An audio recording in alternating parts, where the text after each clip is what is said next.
بسم اللہ الرحمن الرحیم۔ حضور صلی اللہ علیہ وسلم کے ان اخلاق اور اعمال کے قصے جن کی وجہ سے لوگوں کو ہدایت ملتی تھی۔ حضرت زید بن سعنہ رضی اللہ تعالی عنہ کے اسلام لانے کا قصہ، جو کہ یہودیوں کے بڑے عالم تھے۔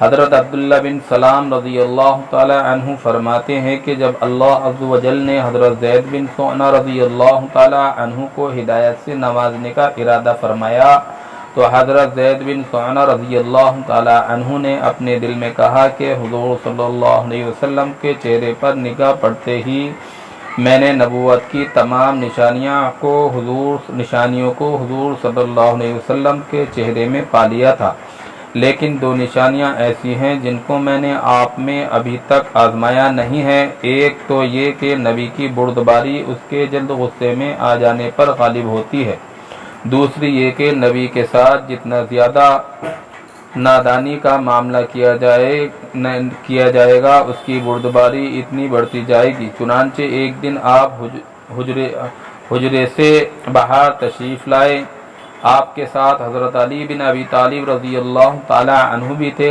آپ صلی اللہ علیہ وسلم کے پاس ایک آدمی اونٹنی پر سوار ہو کر آیا جو بظاہر بدو معلوم ہوتا تھا۔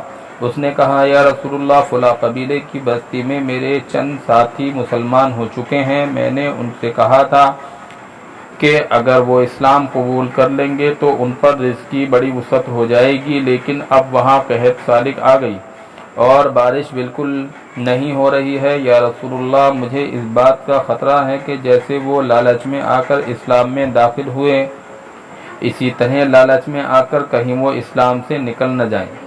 اگر آپ مناسب سمجھیں تو ان کی مدد کے لیے کچھ بھیج دیں۔ آپ کے پہلو میں جو آدمی تھا، آپ نے اس کی طرف دیکھا، میرا خیال یہ ہے کہ وہ حضرت علی رضی اللہ تعالی عنہ تھے۔ تو اس آدمی نے کہا، یا رسول اللہ، اس مال میں سے تو کچھ بھی نہیں بچا۔ حضرت زید بن سعنہ رضی اللہ تعالی عنہ فرماتے ہیں کہ میں نے آپ کے قریب جا کر کہا، اے محمد صلی اللہ علیہ وسلم، اگر آپ چاہیں تو میں پیسے آپ صلی اللہ علیہ وسلم کو ابھی دے دیتا ہوں اور اس کے بدلے میں آپ فلاں قبیلے کے باغ کی اتنی کھجوریں مجھے فلاں وقت تک دے دیں۔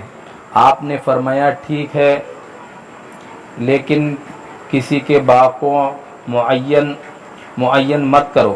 میں نے کہا، چلو ٹھیک ہے۔ چنانچہ آپ صلی اللہ علیہ وسلم نے مجھ سے یہ سودا کر لیا۔ میں نے اپنی کمر سے ہمیانی کھولی اور ان کھجوروں کے بدلے میں آپ کو 80 مثقال سونا دے دیا۔ آپ نے وہ سارا سونا اس آدمی کو دے دیا اور اس سے فرمایا، لو، یہ ان کو امداد کے لیے لے جاؤ اور ان میں برابر تقسیم کر دینا۔ حضرت زید بن سعنہ رضی اللہ تعالیٰ عنہ فرماتے ہیں کہ مقررہ میعاد میں ابھی دو تین دن باقی تھے کہ حضور صلی اللہ علیہ وسلم باہر تشریف لائے اور آپ صلی اللہ علیہ وسلم کے ساتھ حضرت ابو بکر رضی اللہ تعالی عنہ اور حضرت عمر رضی اللہ تعالی عنہ اور حضرت عثمان رضی اللہ تعالی عنہ اور چند صحابہ بھی تھے۔ جب آپ نماز جنازہ پڑھا چکے اور ایک دیوار کے قریب بیٹھنے کے لیے تشریف لے گئے تو میں نے آگے بڑھ کر آپ کا گریبان پکڑ لیا اور غصے والے چہرے سے میں نے ان کی طرف دیکھا اور میں نے آپ صلی اللہ علیہ وسلم سے کہا، اے محمد صلی اللہ علیہ وسلم، آپ میرا حق کیوں ادا نہیں کرتے؟ اللہ کی قسم، تم اولاد عبد المطلب نے تو ٹال مٹول کرنا ہی سیکھا ہے اور اب ساتھ رہ کر بھی یہی نظر آیا ہے۔ اتنے میں میری نظر حضرت عمر رضی اللہ تعالی عنہ پر پڑی تو غصے کے مارے ان کی دونوں آنکھیں گول آسمان کی طرح گھوم رہی تھیں۔ انہوں نے مجھے گھور کر دیکھا اور کہا، اے اللہ کے دشمن، تو اللہ کے رسول صلی اللہ علیہ وسلم کو وہ باتیں کہہ رہا ہے جو میں سن رہا ہوں اور ان کے ساتھ وہ سلوک کر رہا ہے جو میں دیکھ رہا ہوں۔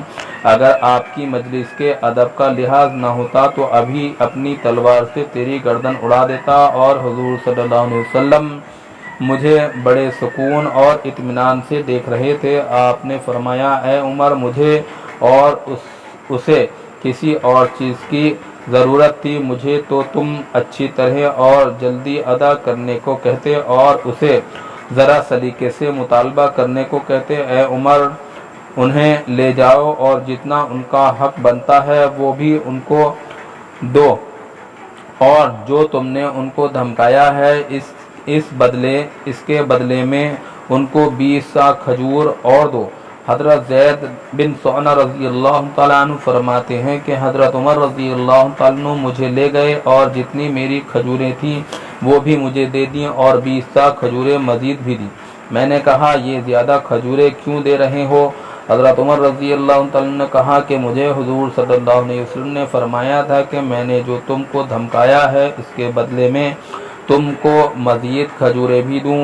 میں نے کہا اے عمر کیا تم مجھ کو جانتے ہو؟ حضرت عمر رضی اللہ عنہ نے کہا نہیں۔ میں نے کہا میں زید بن سعنہ ہوں۔ حضرت عمر رضی اللہ عنہ نے کہا وہ یہودیوں کے بڑے عالم؟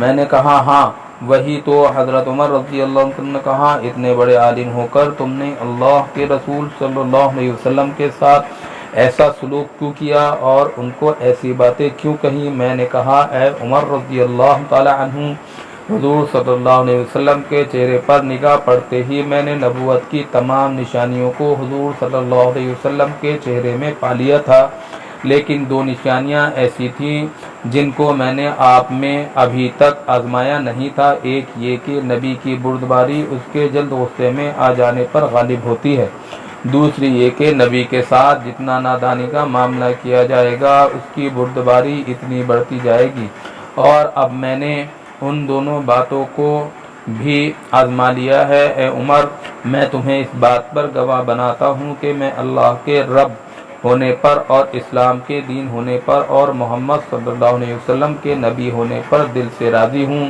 اور اس بات پر گواہ بناتا ہوں کہ میرا آدھا مال محمد صلی اللہ علیہ وسلم کی ساری امت کے لیے وقف ہے، اور میں مدینے میں سب سے زیادہ مالدار ہوں۔ حضرت عمر رضی اللہ عنہ نے فرمایا ساری امت کے بجائے بعض امت کہو، کیونکہ تم ساری امت کو دینے کی گنجائش نہیں رکھتے ہو۔ میں نے کہا اچھا بعض امت کے لیے وقف ہے۔ وہاں سے حضرت عمر رضی اللہ تعالی عنہ اور حضرت زید بن سعنہ رضی اللہ تعالی عنہ حضور صلی اللہ علیہ وسلم کی خدمت میں واپس گئے، اور حضرت زید بن سعنہ رضی اللہ عنہ نے پہنچتے ہی کہا اشہد ان لا الہ الا اللہ واشہد ان محمدن عبدہ ورسولہ، اور حضور صلی اللہ علیہ وسلم پر ایمان لے آئے اور آپ صلی اللہ علیہ وسلم کی تصدیق کی اور آپ کے ساتھ ہاتھ پر بیعت کی، اور حضور صلی اللہ علیہ وسلم کے ساتھ بہت سے غزوات میں شریک رہے، اور غزوہ تبوک میں واپس آئے تو آتے ہوئے نہیں بلکہ آگے بڑھتے ہوئے انہوں نے وفات پائی۔